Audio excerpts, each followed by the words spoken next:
16 मार्च 2025 को अमेरिका ने यमन में कई स्थानों पर हवाई हमले किए। इन हमलों का निशाना हूती विद्रोही थे। हूती विद्रोही यमन में एक शक्तिशाली गुट है। अमेरिकी लड़ाकू विमानों और ड्रोनों ने सना, सादा और होदीदा जैसे प्रमुख शहरों को निशाना बनाया। इन शहरों में हूती विद्रोहियों की महत्वपूर्ण उपस्थिति है। बायदा और मारिब प्रांत भी अमेरिकी हवाई हमलों की चपेट में आ गए।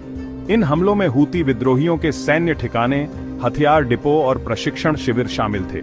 अमेरिका ने इन ठिकानों को रणनीतिक रूप से चुनकर हूती विद्रोहियों की सैन्य क्षमताओं को कमजोर करने का लक्ष्य रखा। यह कार्रवाई हूती विद्रोहियों को एक कड़ा संदेश भेजने और क्षेत्र में उनकी गतिविधियों पर लगाम लगाने के उद्देश्य से की गई थी।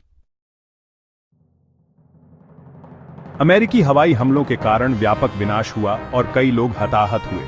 प्रारंभिक रिपोर्टों में 18 लोगों के मारे जाने की पुष्टि हुई थी, लेकिन बाद में यह संख्या बढ़कर 31 हो गई। मृतकों में हूती लड़ाके और निर्दोष नागरिक शामिल हैं। हवाई हमलों में महिलाओं और बच्चों सहित कई नागरिक हताहत हुए हैं। अस्पतालों में घायलों का इलाज चल रहा है और मरने वालों की संख्या बढ़ने की आशंका है। हवाई हमलों में आवासीय क्षेत्रों, बुनियादी ढांचे और सार्वजनिक भवनों को भी नुकसान पहुंचा है। यमन पहले से ही एक गंभीर मानवीय संकट का सामना कर रहा है और ये हवाई हमले पहले से ही गंभीर स्थिति को और बढ़ा देंगे। अमेरिका ने हवाई हमलों का बचाव करते हुए कहा है कि ये आत्मरक्षा में किए गए थे।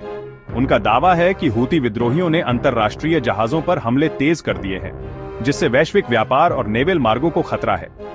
अमेरिका का आरोप है कि हूती विद्रोही ईरान द्वारा समर्थित हैं, जो इस क्षेत्र में अस्थिरता फैलाने वाला एक प्रमुख देश है। पूर्व अमेरिकी राष्ट्रपति डोनाल्ड ट्रंप ने हूती विद्रोहियों को कड़ी चेतावनी दी है। उन्होंने हूती विद्रोहियों से जहाजों पर हमले बंद करने का आह्वान किया है और कहा है कि अगर वे ऐसा नहीं करते हैं तो अमेरिका और भी कठोर कार्रवाई करेगा। ट्रंप ने ईरान से भी हूती विद्रोहियों के लिए अपने समर्थन को रोकने का आग्रह किया है, यह दावा करते हुए कि वे क्षेत्रीय अस्थिरता के लिए जिम्मेदार हैं। सेक्शन 4, हूती विद्रोहियों की प्रतिक्रिया और अंतर्राष्ट्रीय प्रतिक्रिया।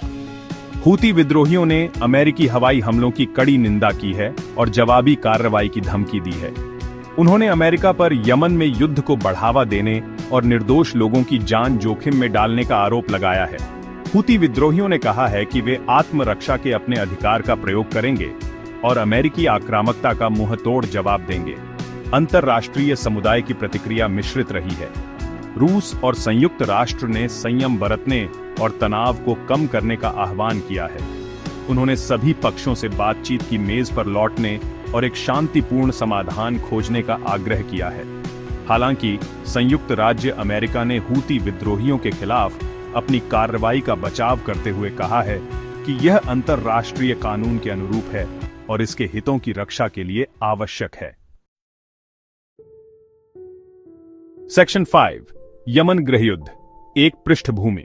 यमन में चल रहा गृहयुद्ध 2014 में शुरू हुआ, जब हूती विद्रोहियों ने राजधानी सना पर कब्जा कर लिया और अंतर्राष्ट्रीय स्तर पर मान्यता प्राप्त सरकार को देश छोड़कर भागने के लिए मजबूर कर दिया।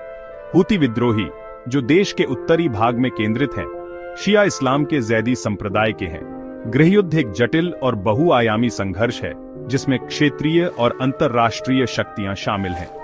हूती विद्रोहियों को ईरान का समर्थन प्राप्त है, जबकि निर्वासित यमनी सरकार को सऊदी अरब के नेतृत्व वाले सैन्य गठबंधन का समर्थन प्राप्त है। संघर्ष ने देश को तबाह कर दिया है, जिससे व्यापक मानवीय संकट पैदा हुआ है, जिसमें लाखों लोग भोजन, पानी और चिकित्सा देखभाल की कमी से जूझ रहे हैं।